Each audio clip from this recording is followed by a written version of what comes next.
I'm about to break this shit down real quick and simple.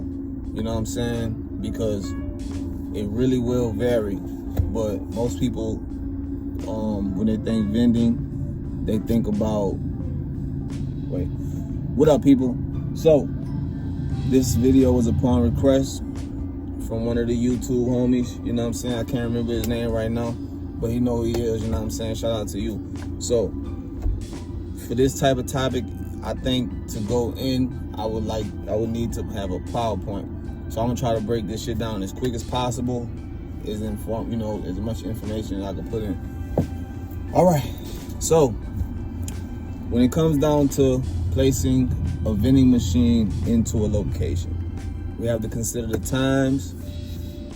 You know, the times is very difficult to, service places with, things that have to go in people's mouths, you know what I'm saying? Pause. Like, snacks and candy and different things of the sort.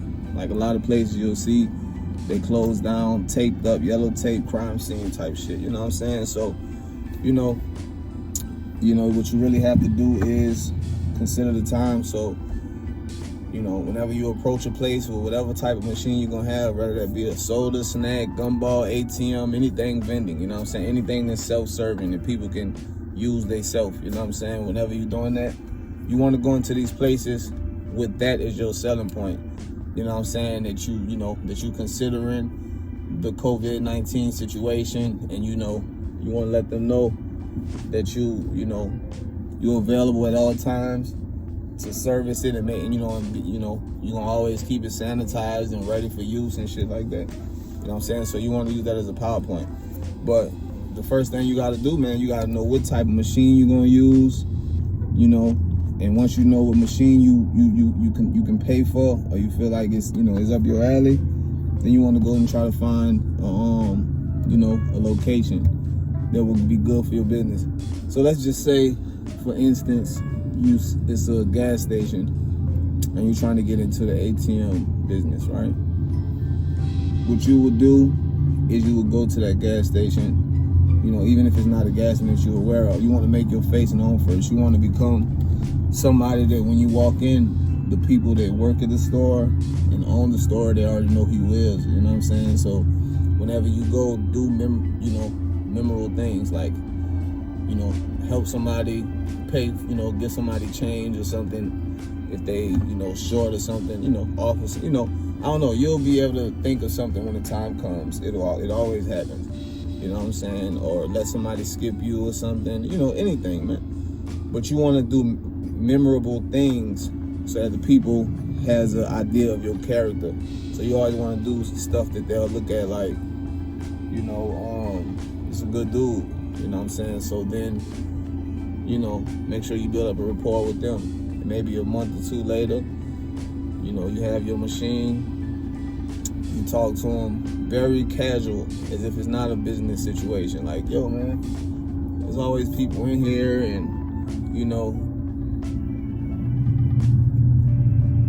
whatever, you get, cause I think stores get charged to use the electronic transaction process. So, if they can cut the middleman out with that shit, they can have an ATM in there, and people can always get cash at their hand, you know what I'm saying?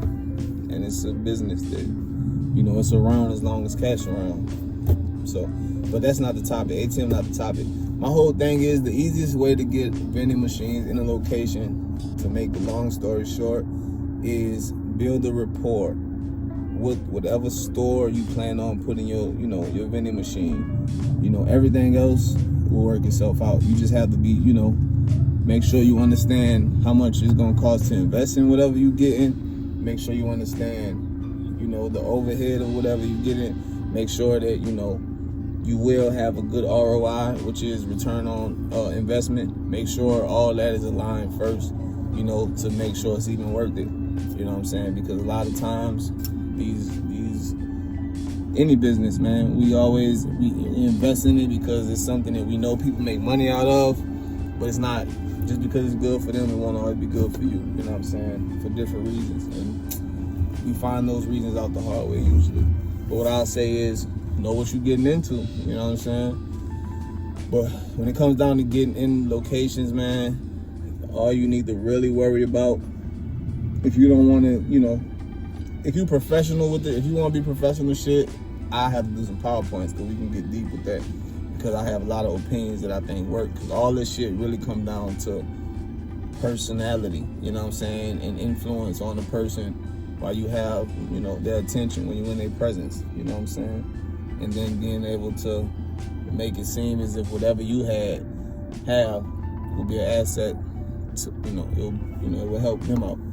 You can't really come to a business for favors. You got to come to even if you're not established or you just don't feel confident, like why would they want my little shit?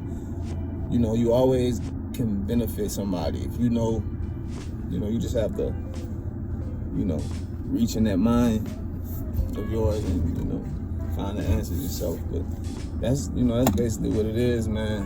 Build a rapport with the location. Most of the times they won't say no if they cool with you already. That keeps you from having to, and once you in the door, that'll be the place. You know how we always, it's like people won't hire you because you don't have experience in certain shit.